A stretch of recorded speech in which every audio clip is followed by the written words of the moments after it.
പുതിയൊരു job information വീഡിയോയിലേക്ക് എല്ലാവർക്കും സ്വാഗതം. കേരള വാട്ടർ അതോറിറ്റിയിൽ ഉയർന്ന ശമ്പളത്തിൽ സ്ഥിരജോലി നേടാൻ ഉദ്യോഗാർത്ഥികൾക്ക് വീണ്ടും അവസരം. വാട്ടർ അതോറിറ്റിയിൽ വന്നിട്ടുള്ള ഏറ്റവും പുതിയ ജോലി ഒഴിവുകളെ കുറിച്ചുള്ള വിവരങ്ങളാണ് ഈ വീഡിയോയിലൂടെ ഷെയർ ചെയ്യുന്നത്.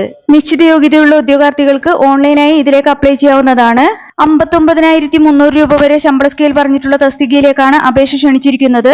അതുപോലെ തന്നെ 50 വയസ്സുവരെ ഉയർന്ന പ്രായപരിധി പറഞ്ഞിട്ടുള്ള തസ്തിക കൂടിയാണിത്.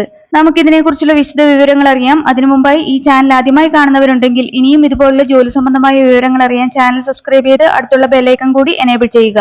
അതുപോലെ തന്നെ ജോലി നേടാൻ ആഗ്രഹിക്കുന്ന നിങ്ങളുടെ സുഹൃത്തുക്കൾക്ക് കൂടി വീഡിയോ ഷെയർ ചെയ്ത് കൊടുക്കാനും വീഡിയോ ലൈക്ക് ചെയ്യാനും മറക്കരുത്.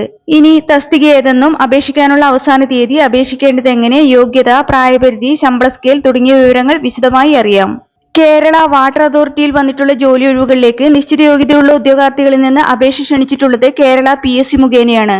ഇതിലേക്ക് അപേക്ഷ സമർപ്പിക്കാനുള്ള അവസാന തീയതി 2026 ഓഗസ്റ്റ് 5 ആണ്. കേരള PSCയുടെ ഒഫീഷ്യൽ വെബ്സൈറ്റിലെ വൺ ടൈം പ്രൊഫൈൽ വഴിയാണ് അപ്ലൈ ചെയ്യേണ്ടത്. വാട്ടർ അതോറിറ്റിയിൽ ഫിറ്റർ തസ്തികയിലേക്കുള്ള സ്ഥിര നിയമനത്തിനായാണ് യോഗ്യരായ ഉദ്യോഗാർത്ഥികൾക്ക് അപേക്ഷിക്കാവുന്നത്. ഈ തസ്തികയുടെ കാറ്റഗറി നമ്പർ 052/2026 ആണ്. കേരള വാട്ടർ അതോറിറ്റിയിൽ 3 വർഷത്തിൽ കുറയാതെ സേവനത്തിലുള്ള താഴ്ന്ന വിഭാഗത്തിൽ ജോലി ചെയ്യുന്ന നിശ്ചിത യോഗ്യതയുള്ള ഉദ്യോഗാർത്ഥികൾക്ക് മാത്രമാണ് ഈ തസ്തികയിലേക്ക് അപേക്ഷിക്കാവുന്നത്. ശമ്പള സ്കെയിൽ 25,800 രൂപ മുതൽ 59,300 രൂപ വരെയാണ്.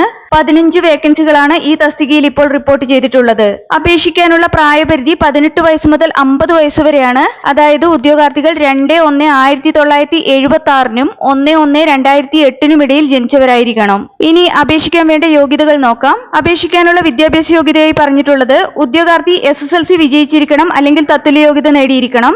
കൂടാതെ ഫിറ്റർ ട്രേഡിലുള്ള 2 വർഷത്തെ കോഴ്സ് പൂർത്തിയാക്കിയതിനു ശേഷം national council four vocational training നൽകുന്ന നാഷണൽ ട്രേഡ് സർട്ടിഫിക്കറ്റ് അല്ലെങ്കിൽ തത്തുല്യ യോഗ്യത ഉണ്ടായിരിക്കണം. ഈ തസ്തികയുടെ വിജ്ഞാപനത്തോടൊപ്പമുള്ള നിശ്ചിത ഫോർമാറ്റിലുള്ള സർവീസ് സർട്ടിഫിക്കറ്റ് ആണ് ഉദ്യോഗാർത്ഥികൾ തയ്യാറാക്കേണ്ടത്. ഇതിലേക്ക് അപേക്ഷ സമർപ്പിക്കാനുള്ള അവസാന തീയതി 2026 ഓഗസ്റ്റ് 5 ആണ്. കേരള PSCയുടെ ഒഫീഷ്യൽ വെബ്സൈറ്റിലെ വൺ ടൈം പ്രൊഫൈൽ വഴിയാണ് അപ്ലൈ ചെയ്യേണ്ടത്. ഇതുപോലുള്ള പരീക്ഷകൾക്കും കേരള PSCയുടെ വിവിധ തസ്തികകളിലെ മത്സര പരീക്ഷകൾക്കും തയ്യാറെടുക്കുന്ന ഉദ്യോഗാർത്ഥികൾക്ക് പ്രിപ്പയർ ചെയ്യാൻ ഉപകരിക്കുന്ന ബുക്സ് ഈ വീഡിയോടൊപ്പം ടാഗ് ചെയ്ത് കൊടുത്തിട്ടുണ്ട്. താല്പര്യമുള്ളവർക്ക് ഓൺലൈനായി പർച്ചേസ് ചെയ്യാവുന്നതാണ്. താല്പര്യമുള്ള യോഗ്യരായ ഉദ്യോഗാർത്ഥികൾ ഈ അവസരം പരമാവധി പ്രയോജനപ്പെടുത്തുക. 2026 ഓഗസ്റ്റ് 5 മുമ്പായി തന്നെ അപേക്ഷ ഓൺലൈനായി സമർപ്പിക്കാൻ ശ്രദ്ധിക്കുക. വീഡിയോ ഉപകാരപ്രദമായ ലൈക്ക് ചെയ്യാനും ഷെയർ ചെയ്യാനും മറക്കരുത്.